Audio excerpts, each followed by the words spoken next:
Welcome to another episode of Otaku Don. I am the host with the most, aka Sleepy Melbourne, in the building. And it's just me for this One Piece review. And we are talking about chapter 1140, Scopper Gaban. And we start off with cover art. It's Who's Who throwing swords, or maybe dart or daggers, but they kind of look like swords to me. Throwing swords at Ulti, who is stuck on a dartboard. I'll beat you to hell if you lay a finger on Paytan. And so Ulti is still threatening Who's Who, saying don't touch page 1 basically. But back to the chapter.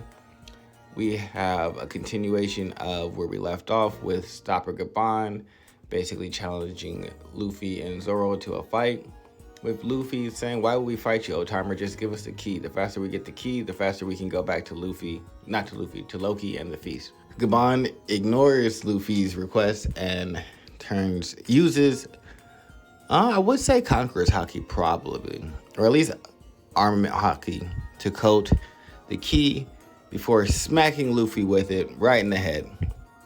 This doesn't really do too much damage to Luffy, but it does make him angry.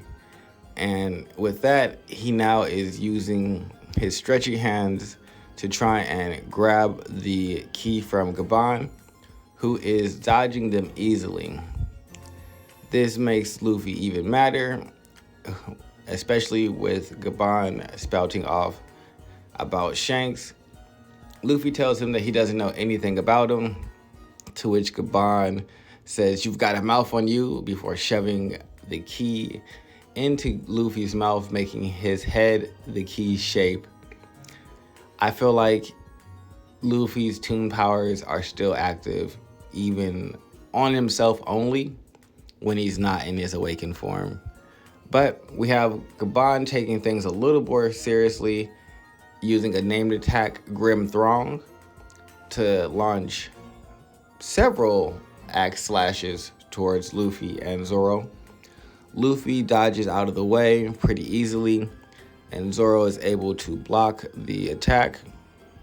And Gaban is thinking to himself that he's pretty impressed that Zoro was able to block that. Talking about a fine crew that you have there. Luffy is done playing around, so him and Zoro get into their I'm ready to kick some ass forms, aka Luffy goes gear 5th. Zoro hits the 3-sword stance, and Gaban immediately surrenders. He said, actually, let's not do this. And you have the key already, so go ahead and just continue on what you were doing.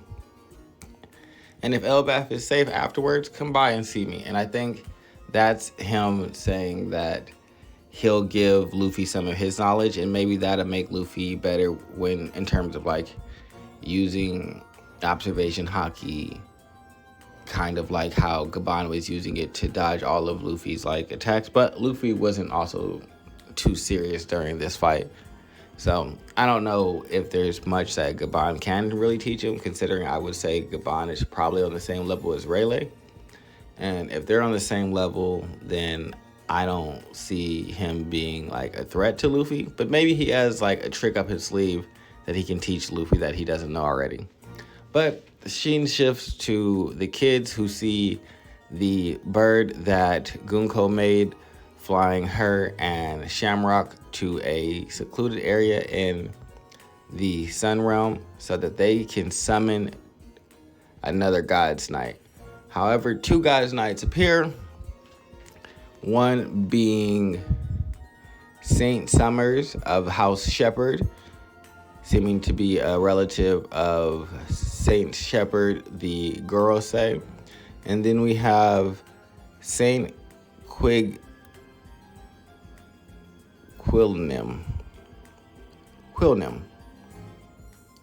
And he is from House Limovis. He's a weird looking seahorse hybrid, but it doesn't show him having a devil fruit title, so I would assume this is closer to the shape-shifting abilities that the 5 elders have. just maybe on a smaller scale.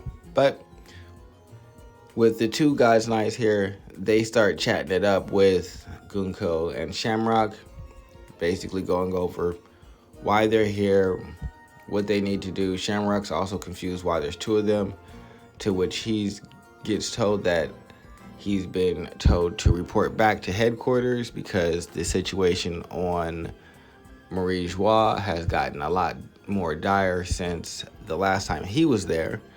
So I'm not exactly sure where he spends most of his time or what he's been doing. But he's just recently gotten to Elbaf, so he can't have been gone from, well, if he was at Marie Joie, it hasn't been that long that he's been gone for things to have gotten so out of hand. That's interesting. A couple of other things that I think are interesting inside of this is they ask why they're in Elbaf, a nation not affiliated with the world government. And the first guess is that they're there to pay their respects to King Harold's grave.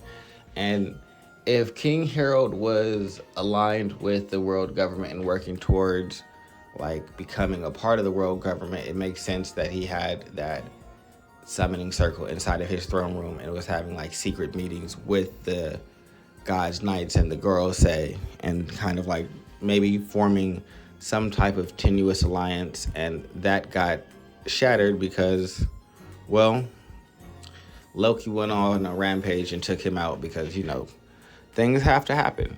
And so now they're back kind of with plan B, since King Harold is no longer able to basically deliver them Elbaf under his banner.